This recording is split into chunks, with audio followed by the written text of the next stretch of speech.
ಇದು ಇತಿಹಾಸ ಪ್ರಸಿದ್ಧ ನಮ್ಮ ಕೆ ಆರ್ ಅಂದರೆ ಹೂಗಳಿಗೆ ಸಾಕಷ್ಟು ಇತಿಹಾಸ ಪ್ರಸಿದ್ಧಿನೇ ಆಗಿದೆ. ಅಂಥ ಜಾಗದಲ್ಲಿ ಇವತ್ತು ಏಕಾಏಕಿ ಒಂದು 3 ದಿನದಿಂದ ಯಾರೋ BBMP ಅಧಿಕಾರಿಗಳು ಅಂದ್ಕೊಂಡು ಇವತ್ತಿನ ದಿನ ಇಲ್ಲಿಗೆ ಬಂದು ಏಕಾಏಕಿ ನೀವು ನೋಡ್ತಾ ಇದ್ದೀರಾ. ಸೊ ಈ ಹೆಣ್ಮಕ್ಳನ್ನ ವಯಸ್ಸಾಗಿರೋ ಅಜ್ಜಿನ ಸಮೇತ ಹಿಡಿದು ತಳ್ಳಾಡಿ ಅಂಗಡಿಗೆಲ್ಲ ನುಗ್ಗಿ ಅವ್ರ ಸ್ಕೇಲ್ಗಳನ್ನೆಲ್ಲ ತಗೊಂಡೋಗಿದ್ದಾರೆ ಸರ್. ಕೇಳಿದ್ರೆ ನಾವು BBMP ಅವರು, ಅವರ ಭಾಷೆ ಸಮೇತ BBMPಯಿಂದ ಭಾಷೆ ಬರ್ತಾ ಇಲ್ಲ ಸರ್. ಆ ಭಾಷೆನ ನಮ್ಮ ಎಲ್ಲೋ ಸ್ಲಮ್ಗಳಲ್ಲಿ ಮಾತಾಡ್ತಾರಲ್ಲ ಸರ್, ಯಾರೇ ನಿಮಗೆ ಪರ್ಮಿಷನ್ ಕೊಟ್ಟಿರ್ತಕ್ಕಂಥದ್ದು ಆ ಥರದ್ದೆಲ್ಲ ವಲ್ಗರ್ ಭಾಷೆಗಳನ್ನ ಅವ್ರ ಬಾಯಿನಲ್ಲೇ ಕೇಳಿ ಏನಾಗಿದೆ ಅಂತ ನಾನು ಕೇಳಿದ್ದೀನಿ ಸರ್. ಖುದ್ದಾಗಿ ಅಮ್ಮಗೆ ಫೋನ್ ಮಾಡಿ ಕೇಳಿದ್ದೀನಿ, ಮೇಡಮ್ ಈ ಥರ ಮಾಡ್ತಾ ಇರ್ತಕ್ಕಂಥದ್ದು ಸರಿನಾ ಅಂತಕ್ಕಂಥದ್ದು. ನಾವು ಮೇಲಧಿಕಾರಿಗಳು ಹೇಳ್ದಂಗೆ ನಾವು ಕೆಲಸ ಮಾಡೋದು, ಸ್ಥಳೀಯರು ಹೇಳ್ದಂಗಲ್ಲ, ನೀವು ಹೇಳ್ದಂಗೆ ನಾವು ಕೆಲಸ ಮಾಡೋಕ್ಕಾಗಲ್ಲ. ಈಗ ನಮ್ಮದೊಂದು ಪ್ರಶ್ನೆ, BBMPಯಿಂದ ಬೀದಿ ವ್ಯಾಪಾರಕ್ಕೆ ಲೈಸೆನ್ಸ್ ಕೊಟ್ಟಿದ್ದಾರೆ. ಅವ್ರಿಗೆ ಇದೆಯಮ್ಮ, ಯಾರು ಬಂದಿದೆ ಲೈಸೆನ್ಸ್ ಇದೆ ತೋರಿಸಿ. ನಿಮಗೆ ಬೀದಿ ವ್ಯಾಪಾರಿಗಳಿಗೆ ನಮ್ಮ ಲಕ್ಷ್ಮೀವರು ಹೇಳೋ ಪ್ರಕಾರ ಲೈಸೆನ್ಸ್ ಕೊಡಿದ್ರಾ? ನಿಮಗೆ ಲೈಸೆನ್ಸ್ ಕೊಟ್ಟಾದ್ಮೇಲೆ ಬೀದಿ ವ್ಯಾಪಾರ ಮಾಡಿ ಲೈಸೆನ್ಸ್ ಕೊಟ್ಟಾದ್ಮೇಲೆ ಮತ್ತೆ ನಿಮ್ಮ ದೌರ್ಜನ್ಯ ಮಾಡೋದು ಏನಮ್ಮ? ಆಮೇಲೆ ಏನು ಮಾಡಿದ್ರು?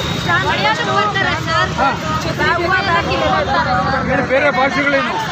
ಬೇರೆ ಭಾಷೆಗಳು ಮುಂಚೆ ಬಂದರು ಸ್ಟ್ಯಾಂಡ್ ಎಲ್ಲ ಎತ್ಕೊಂಡೋಗಿ ಫಸ್ಟ್ ಏನು ಹೇಳಿದ್ರು, ಹಿಂದೆಗಡೆಗೆ ಹಾಕೊಳ್ಳಿ.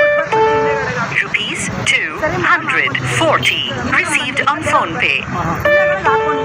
Rupees 50 received on phone pay. ಹಾಕೋದಕ್ಕೆ ನಾವು ಇದು ಕೊಟ್ಟಿಲ್ಲ.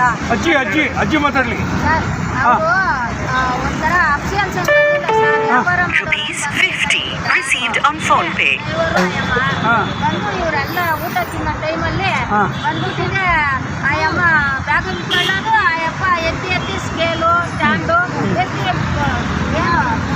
ಇವು ಕೂಡ ಎತ್ಕೊಂಡು ಹೋಗ್ಬಿಟ್ಟು, ಚಕ್ರಗಳು ಕೂಡ ಎತ್ಕೊಂಡು ಹೋಗ್ಬಿಟ್ಟು ಕಾರಲ್ಲಿ ಹಾಕ್ಬಿಟ್ಟು ಆಮೇಲೆ ನಿಮ್ಗೆ ಲೈಸೆನ್ಸ್ ಕೊಟ್ಟಿದ್ರಲ್ಲ, ಅವರೇ ಲೈಸೆನ್ಸ್ ಕೊಟ್ಟಿದ್ರು ಬೀದಿ ವ್ಯಾಪಾರ ಮಾಡಬೇಕಂತ ಅಲ್ವಾ? ನೀವು ಲೈಸೆನ್ಸ್ ತೋರಿಸಿಲ್ವಾ? ಮೇಡಮ್ ಸರ್ ನೀನು ವ್ಯಾಪಾರ ಮಾಡೋಕ್ಕೆ ಈ ರೂಲ್ಸ್ ಇಲ್ಲ, ನೀನು ಹೊಡೆದ್ಬಾರ್ದು, ನಾಳೆನಿಂದ ಇಲ್ಲಿ ಕಾಣಿಸ್ಕೊಡ್ತಿದ್ರು ಅಂದಿದ್ದೆ. ಬಂದರು ಆ ಕಡೆ, ನಾನು ಅಲ್ಲಿದ್ದೆ, ನಾನು ಒಂದು ಬ್ಯಾಗ್ ಇಟ್ಕೊಂಡಿದ್ದೆ, ಆ ಬ್ಯಾಗ್ ಬಂದಿದ್ದೆ. ಏನೇ ಇಲ್ಲೇ ಇಟ್ಕೊಂಡಿದ್ಯಾ ಎತ್ತೆ ಅಂದ್ರು. ಎತ್ತೆ ಅಂದ್ರು. ನಾನು ಇಲ್ಲ ಮೇಡಮ್ ಅಂದಿದ್ದೆ, ಬ್ಯಾಗ್ ಹಿಂಗೆ ಇಟ್ಕೊಂಡು ಅಷ್ಟೊಂದು ಹಿಂಗ್ಕೊಂಡ್ಬಿಟ್ರು ನನ್ನ ಕಾಲಲ್ಲಿ ಮಣ್ಕಾಲಲ್ಲೇ ಹಿಂಗಂದ್ಲು. ಆಮೇಲೆ ನಾನು ಬ್ಯಾಗ್ ಇಟ್ಕೊಂಡು ಹಿಂಗೆ 1000 ರೂಪಾಯಿ ಹಾಕಿದ್ದೀನಿ ಸರ್. ನೀವು ಕೇಳಕ್ಕಿಲ್ಲ ನಿಮ್ಮ ತಾಯಿ ಥರ ಇದ್ದೀನಿ ಅಂತ?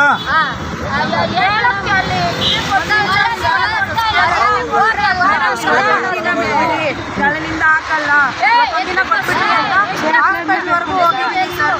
ನಾನು ಹುಡುಗಿನ ತೆಗೆದು ಕೊಡ್ತೀನಿ ಎತ್ತೆ ಫಸ್ಟು ಅಂತಾರೆ ಸರ್. ಆಮೇಲೆ ಹತ್ಕೊಂಡ್ಬಿಟ್ಲು ಈ ಹುಡುಗಿ. ನಾನು ನೋಡೋದೆ, ಹೆಣ್ಮಗ್ಳಲ್ವಾ? ನಾನು ನೋಡೋ ಗಂಟಕ್ಕೆ ನಾನು ಕಣ್ ತಳ್ಳಿಬಿಟ್ಲು. ನಾನು ಹುಷಾರಿಲ್ಲ ನೋಡು, ಅವಾಗ ಇಲ್ಲಿ ಹಿಡ್ಕೊಂಡು ನೋಡಿ ಸರ್, ಅವರೆಲ್ಲ ತೈಲ ಹಾಕಿ ಎಲ್ಲ ಮಾಡಿದ್ದಾರೆ. ನಾವು ಕೆಲಸ ಮಾಡೋಕ್ಕಾಗಲ್ಲ ಸರ್. ನಾವೇನೋ ಹೂವು ಕಟ್ಕೊಂಡು ವ್ಯಾಪಾರ ಮಾಡ್ಕೊಂತ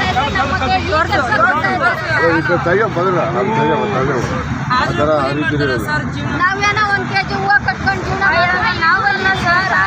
ಬಹಳ ಮುಖ್ಯವಾಗಿ ರಾಜಕೀಯ ಬಂದಿದ್ದೀವಿ ಸರ್ ನಾವು. ನಾಳೆನಿಂದ ಇಲ್ಲಿ ಕಾಣಿಸ್ಕೊಂಡ್ಬಿಡ್ತು ಅಂತ ರೋಪ್ ಹಾಕ್ತಾಳೆ, ಅವಳು ಹೊಡೆಯೋಕ್ಕೆ ಬರ್ತಾಳೆ ಸರ್. ಅವ್ರ ತಾಯಿ ವಯಸ್ಸಲ್ಲ ಸರ್, ಅವ್ರ ಅಜ್ಜಿ ವಯಸ್ಸು. ಮೊಮ್ಮಕ್ಕಳು ನಡ್ಕೊಳ್ಳೋಂಥ ಸ್ಥಳದಲ್ಲಿ ಅಧಿಕಾರಿ ಪತ್ರಕರ್ತ ತರಕಾರಿ ಏನೇ ಆಗ್ಬೋದು, ರೈತರು ತೋಟದ ಮಾಡೋಕ್ಕೆ ಅವಕಾಶ ಇಲ್ಲ. ಅವರು ರೈತರು ಬೆಳೆದಿದ್ದನ್ನು ಎಲ್ಲಿ ಮಾರ್ಕೆಟ್ಸ್ ಅಲ್ಲಿ ಬರಬೇಕನ್ನೋ ಒಂದು ಪದ್ಧತಿ ಇದೆ ಅಲ್ವಾ?